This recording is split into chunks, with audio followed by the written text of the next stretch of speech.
Howdy folks, welcome back. If you're new here, welcome aboard. This week we're still up in the forepeak, and if you watch my previous video this midweek, I painted this whole area and I've installed the bow thruster. And I'm also putting in the bonding plate on the transom, so we're bolting and screwing and drilling and that kind of stuff. No sanding, amazingly, no sanding, actually not. Anyways, here we go.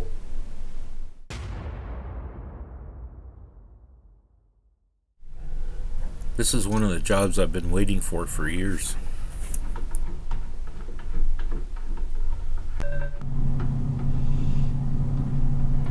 This bow thruster is a 140 TT, 2.2 kilowatt or 2.95 horsepower. I've been jinxed again, losing footage of the base install.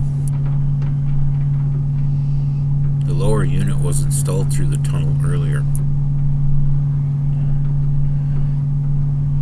The base was bedded in Sikaflex 291.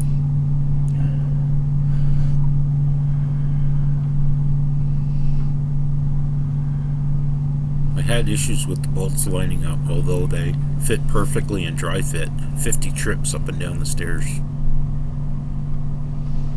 I finally got it to fit for final assembly.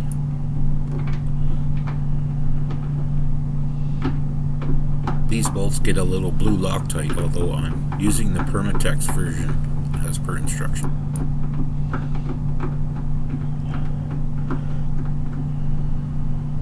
And yes, I did read the instructions.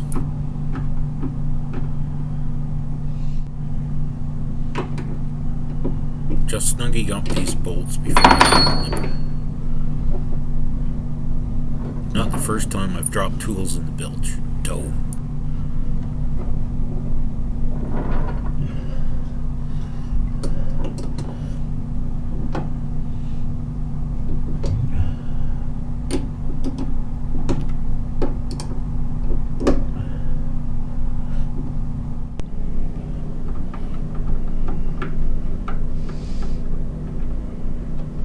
The bow thruster and the windlass will be supplied 12 volt from a single 12 volt 200 amp hour AGM battery mounted in this compartment.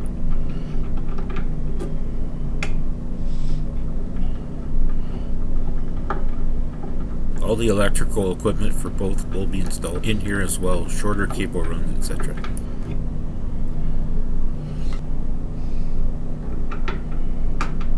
The AGM battery will be kept charged by a 100 amp Renogy solar panel and MPPT controller.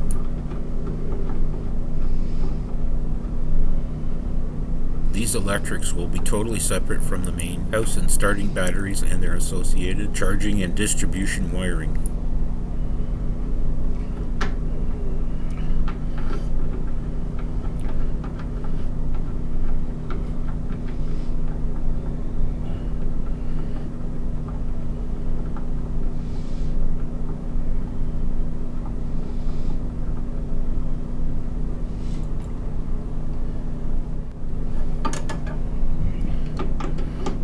No torque specs for these bolts, just hand tight.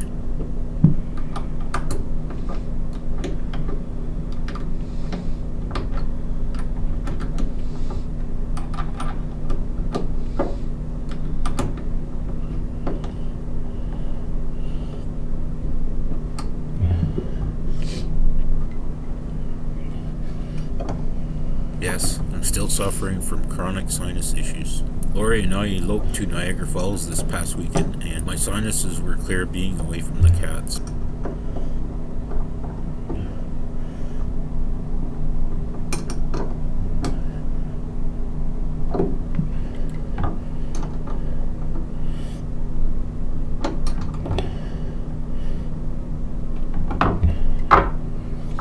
Next up, I'm installing a bonding plate to the transom. The bonding system is an earth or ground that helps prevent galvanic corrosion in underwater metals and onboard mechanical and electrical equipment.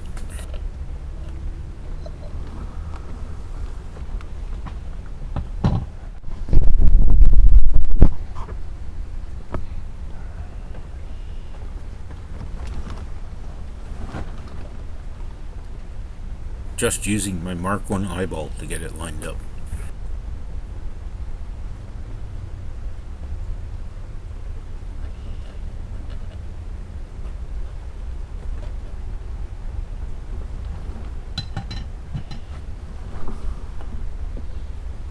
Measure once, drill once. That's my motto.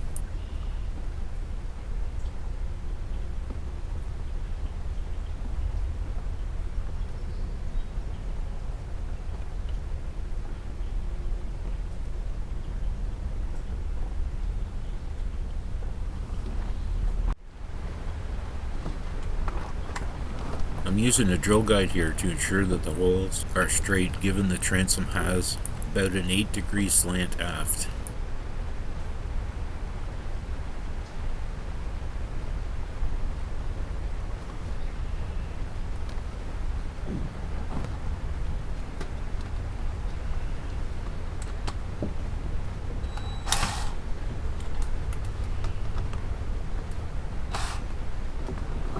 There's no real reason to drill a pilot hole first.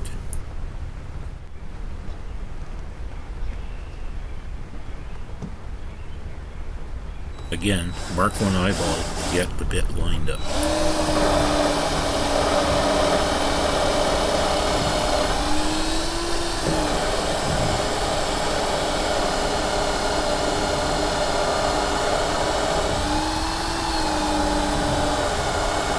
The transom is pretty tough. It's 1 inch of laminated marine plywood covered by 4 layers of glass and basalt fabric on the outside and 3 layers of glass inside.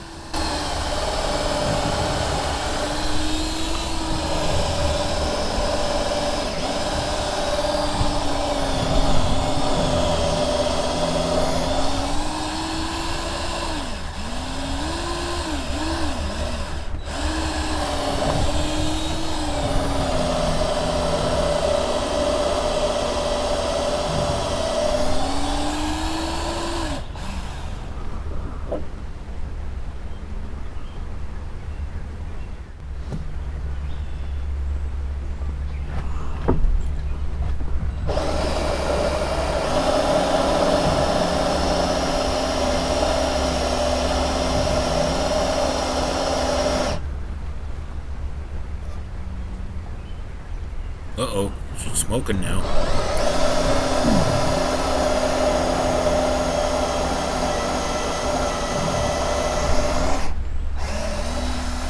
Gee, it's Christmas. What's going on?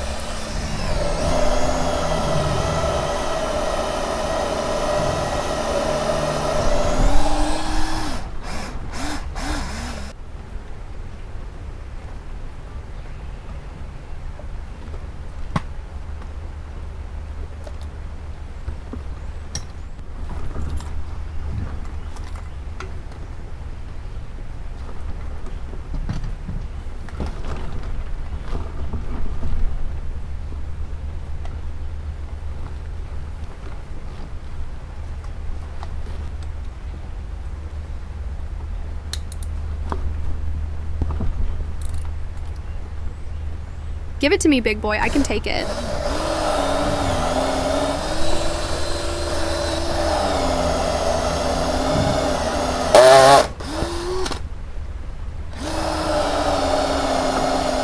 She's smoking again.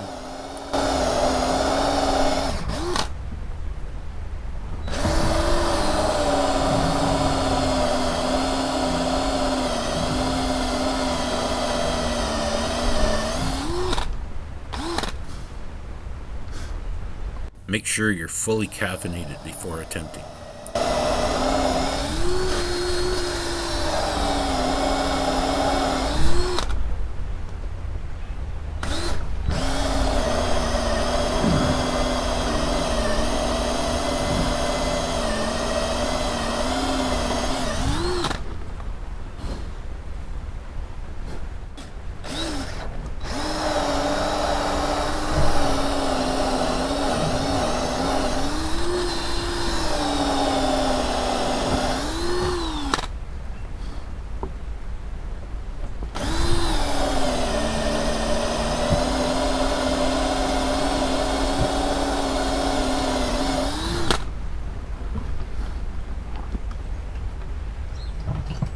So poke it with a screwdriver and see if that works.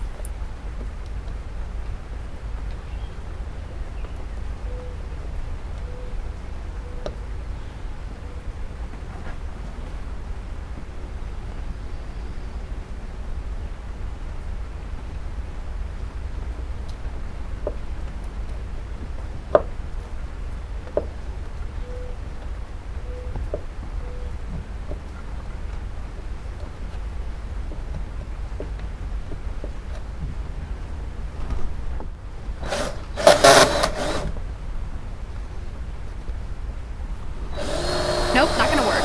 Come on, genius, figure this out.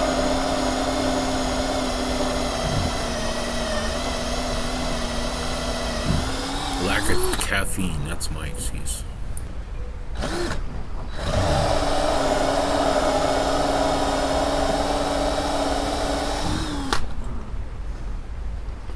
So the hole cutter was absolutely pulverizing the core and was built up inside the hole cutter. The mashed up glass and plywood was like concrete.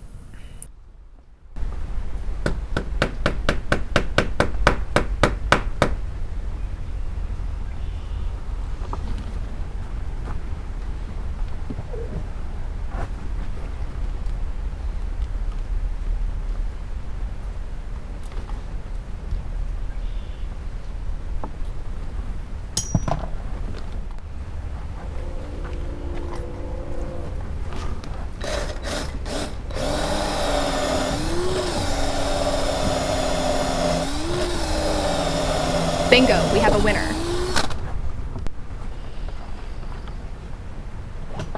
This is just to see what it looks like.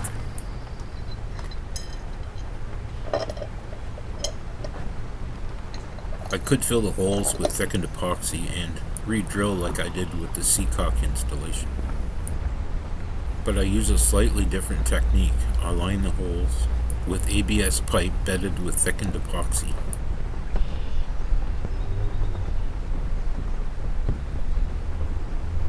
Pretty much every through hole in the transom is done this way except the generator exhaust, which is lined with high temperature RTV silicone. This prevents any moisture from getting into the core.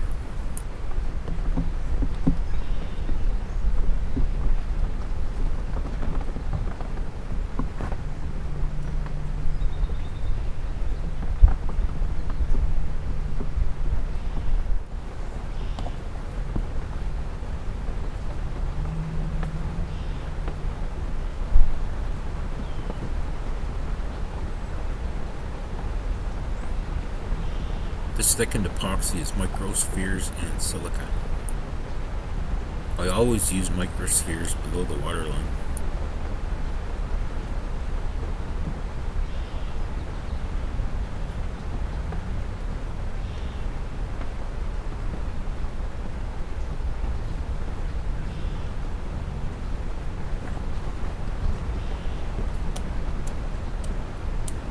Temperatures are still a little cool due to the rain, and this epoxy will take a couple of days to cure properly.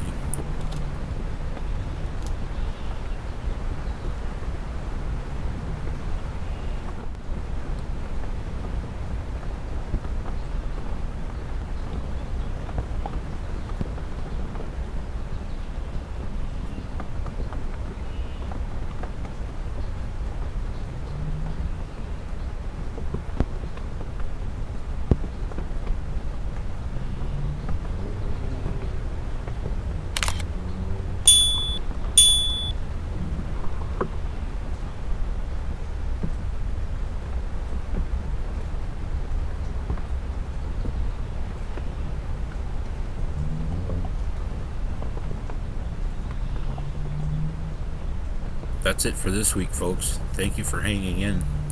We'll catch you in the next one. Cheers, Rick and Lori.